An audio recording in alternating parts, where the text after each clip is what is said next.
एक था happy Prince और शिनचैन चिड़िया। बहुत पहले की बात है, किसी देश में एक मूर्ति थी जिसे हैप्पी प्रिंस कहा जाता था। उसका पूरा शरीर सोने और कीमती पत्थरों से ढका हुआ था। अरे गड़बड़ हो गई, लगता है मैं अपने मॉम डैड से बिछड़ गया हूँ। वो शायद साउथ वाले देश चले गए होंगे। चलो छोड़ो, मैं थोड़ा आराम कर लेता हूँ।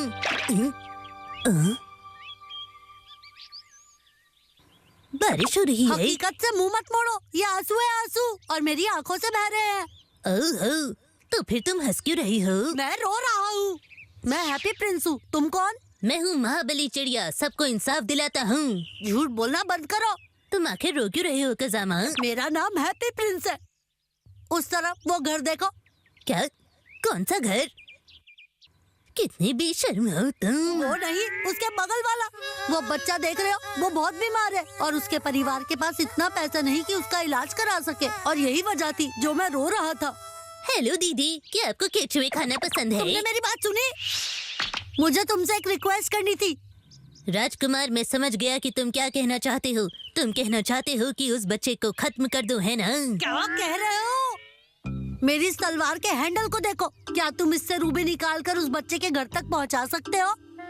अरे लेकिन मुझे किसी भी हालत में सर्दी से पहले साउथ जाना है। प्लीज, मैं हाथ जोड़ता हूँ। झूठे, तुम तो अपने हाथ हिला भी नहीं सकते। मैं स्टैच्यू हूँ, इसलिए मन में हाथ जोड़ रहा हूँ। अच्छा, लेकिन मैं तुम्हारी मदद क्यों करूँ?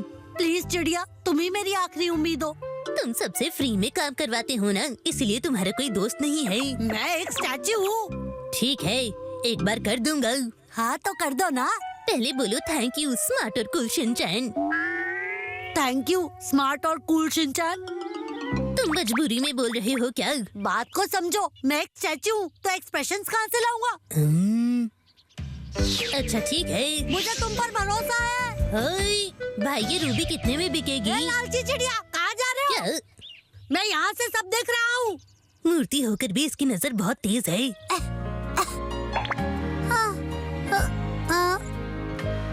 अरे ये तो रूबी है। पता है, ये वो चिड़िया देकर गई है। ये तो ऊपर वाले का वरदान है। अब मैं तुम्हें डॉक्टर के पास ले जा सकती हूँ।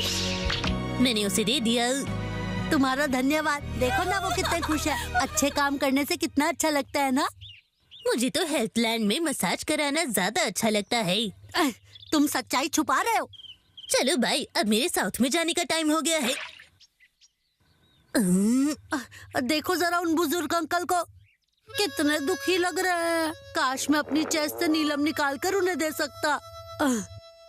अरे नहीं, ये तो फिर से बड़बड़ाने लगा है। सुनो मेरे भाई, चाहे तुम दिल से घुटनों पर ही क्यों ना बैठ जाओ, मैं नहीं मानने वाला।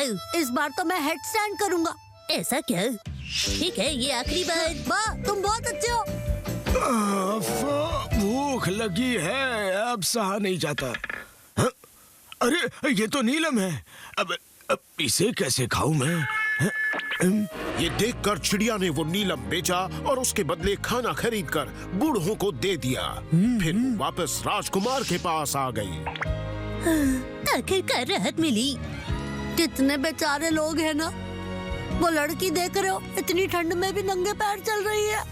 कितनी दुख की बात है कि उसके पास जूते खरीदने के लिए भी पैसे नहीं है। और वो देख रहे हो, एक लड़का माचिस बेच रहा है। उसका परिवार बहुत गरीब है, लेकिन क्योंकि वो धीरे बोलता है लोग उसे नजरअंदाज कर देते हैं। और वो औरत देख रहे हो, कितनी गरीब है, अपने दोस्त के लिए तोहफा भी नहीं खरीद सकती। और वो औरत देखो, उसके पास पहनने के लिए एक अच्छी ड्रेस तक नहीं है। इस गरीबी की वजह से वो अपनी सहेली की शादी में भी नहीं जा सकती। उस इंसान को सिर्फ डरावना दिखने की वजह से नौकरी नहीं मिल रही है। सोचो, ये दोनों इस सर्दी में आखिर कैसे गुजारा करेंगे? वो रॉबर्ट वहाँ पड़ा है, हीरो ऑफ जस्टिस है, लेकिन उसमें तेल नहीं है, इसलिए वो हिल भी नहीं सकता। कितनी दुख की बात है, कितना बेचारापन है। अगर मैं अपने शरीर पर लगा सोना सबको दे दूं तो सब कितने खुश हो जाएंगे, जरा सोचो। सुनो, अब चाहे कुछ भी हो जाए, मुझे साउथ की तरफ उड़ना है। Bye bye. क्या तुम नैनाको दीदी से नहीं मिलोगे? क्या कहा? क्या तुम सच में नैनाको दीदी से मिलने वाले हो? क्या सच में? मिलूंगा भी और मिलाऊंगा भी। अब तो सबको दे दूंगा, अब कोई दुखी नहीं रहेगा। मैचस्टिक ले लीजिए। आज हम करेंगे दुख का नाश। और आखिरकार उस चिड़िया ने शहर के सभी गरीब लोगों की मदद की, उन्हें राजकुमार के शरीर से सोने के टुकड़े देकर बहुत ही अच्छा काम किया और सबका दिल जीत लिया। मैं थक गया। अब तुम्हारे पास कोई सोना नहीं जो मैं निकाल सकूं। Thank you. चलो मुझे नैना दीदी से मिलने के लिए एड्रेस दे दो। मुझे सपना दिखाया कि मैं नैना दीदी से मिलूंगा। मैंने कभी नहीं कहा कि मैं तुम्हें मिलवाऊंगा। मैं तो बस पूछ रहा था कि तुम मिलना चाहोगे क्या? तुम बहुत ही बुरे हो। तुमने मुझे बेवकूफ बनाया। मुझे सपना दिखाया कि मैं नैना दीदी से मिलूंगा। मुझे माफ करना प्यारी चिड़िया, और अब तक के लिए तुम्हारा शुक्रिया। तुम्हारी वजह से मैं सबके चेहरे पे मुस्कान देख पाया। मैं सच में बहुत खुश हूँ। लेकिन मैं तो खुश नहीं हूँ ना।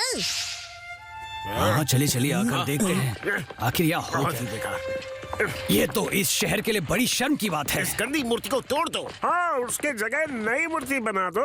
अरे अरे बाप रे। सुनो सुनो, गड़बड़ हो गई है। गांव वाले तुम्हें तोड़ने के लिए आ रहे हैं। अरे अरे, ये तुम्हें तोड़ने वाले हैं। जल्दी भाग जाओ ना, आओ भाग इसे जाओ। तोड़ दें। चिंता मत करो चिड़िया, भले ही मैंने सबको खुश करने के लिए ये किया, लेकिन मैंने तुम्हें बेवकूफ बनाया। शायद यही मेरी सजा है। मैं तुम्हें कभी नहीं भूलूंगा। धमक वाला नहीं है, लेकिन हमारी शान है। असल में बाहरी दिखावट कोई मायने नहीं रखती है। ध्यान से देखो, ये सुंदर है। हाँ सुंदर तो है। हाँ, ये अपने आप में एक अनोखी सुंदरता रखता है। इसकी सादगी में एक अलग ही बात है। हाँ सही कहा, एकदम अलग बात है। नहीं तोड़ते। हाँ हाँ चलो चलो लगता नहीं है तोड़ते हम बच इसे। गए हैं। हाँ, मुझे खुशी है कज़ामा। मैंने कहा था ना कि मैं ही हैप्पी प्रिंस हूँ। इस तरह राजकुमार की मूर्ति को तोड़े जाने से बचा लिया गया और शहर के भले लोगों ने उसे सर्दी के लिए तैयार कर दिया। लेकिन जैसे ही असली सर्दी आई, माफ करना, मेरी वजह से तुम यहाँ सर्दी में फंस गए हो। अब मुझसे सहन नहीं होगा। बहुत ठंड है। मैं साउथ की ओर जा रहा हूँ। प्लीज मुझे छोड़कर मत जाओ। मेरी मॉम डैड मुझे देखना चाहते हैं। सोच रहा हूँ वो क्या कर रहे होंगे। लेकिन बहुत ठंड है, मुझसे नहीं होगा। मेरी प्यारी चिड़िया। हाँ, अब मैं साउथ की ओर नहीं जा सकता, तो सर्दी में मैं हेल्थ स्पा में मजे करूंगा। सही कहा। फिर मिलते हैं बाहर आने पर। हाँ। इस तरह चिड़िया ने सर्दी आराम से बिताई और अगले साल अपने परिवार से फिर मिल पाई। उसके बाद वो और राजकुमार लंबे समय तक अच्छे दोस्त बने रहे।